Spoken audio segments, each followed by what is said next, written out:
বাঙালি culture, বাংলাদেশের culture.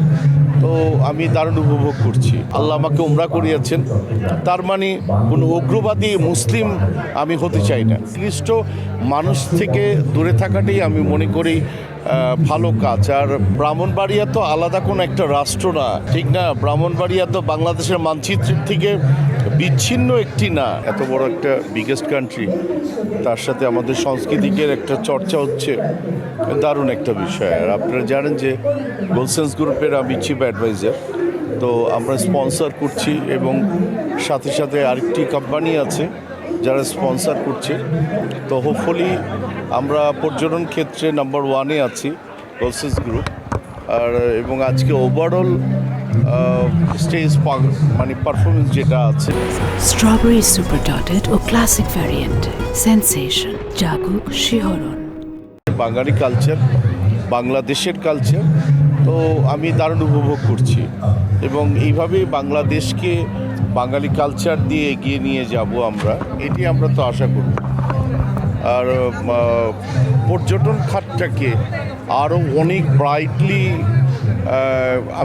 আমরা করতে পারবো। আমরা আশা করি জিনিস করা যায় বাংলাদেশে, যেটা নাকি বাংলাদেশ লাভবান হবে। আর এই আমরা পর্যটনকে নিয়েই কাজ করছি, সো গোলসেন্স নিয়েই কাজ করছি। আর আজকে অনুষ্ঠানটা হচ্ছে, এটা ইটস রিয়েলি ফ্যাবুলাস। এটা কোনো ভালো একটা লক্ষণ না, কারণ ব্রাহ্মণবাড়িয়া তো আলাদা কোনো একটা রাষ্ট্র না, ঠিক না? ব্রাহ্মণবাড়িয়া তো বাংলাদেশের মানচিত্র থেকে বিচ্ছিন্ন একটি না। তাহলে ব্রাহ্মণবাড়িয়ার কোন জায়গায় এত বড় শক্তি থাকবে যে বাংলাদেশের সব জায়গায় প্রচার হবে একটা ছবি, ব্রাহ্মণবাড়িয়াতে হবে না? এটা তো নিকৃষ্ট একটা ব্যাপার। আমি মনে করি যে এরা সাহস কোথায় পায়, এই এতটুকু দৃশ্যটা দেখাবার সাহস কোথায় পায়, যে সংস্কৃতিটাকে ধ্বংস করার একটা পায় তারা। দেখুন, আমি ইসলাম ধর্ম পালন করি, আলহামদুলিল্লাহ, আমার নবীর উম্মত আমি আল্লাহ আমাকে উমরা করিয়েছেন, তার মানে কোনো উগ্রবাদী মুসলিম আমি হতে চাই না। আমি ধারণ করতে চাই, আমার কোরআনকে ধারণ করতে চাই, আমার ধর্মটাকে ধারণ করতে চাই, আমার নবীজিকে আমি ধারণ করতে চাই। এবং দিন শেষে আল্লাহ সুবহানাহু ওয়া তাআলার কাছে চলে যেতে হবে, এটি বাস্তব।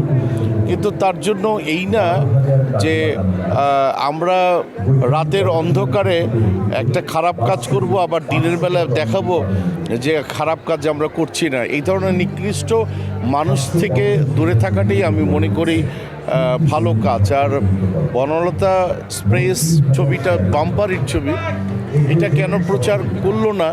এটা আমার মনে হয় যে তথ্য মন্ত্রণালয় এটা দারুণভাবে দেখা উচিত। আমি মনে করি যে পার্থ ভাই দায়িত্ব নিয়েছেন নতুন করে, স্বপন ভাই আগে ছিল, এবং পার্থ ভাইয়ের উপর আমার ভীষণভাবে কনফিডেন্স। এইটা দারুণভাবে উনি এটা মোকাবেলা করবেন এবং সাংস্কৃতিক বিকাশে এগিয়ে নিয়ে যাবেন।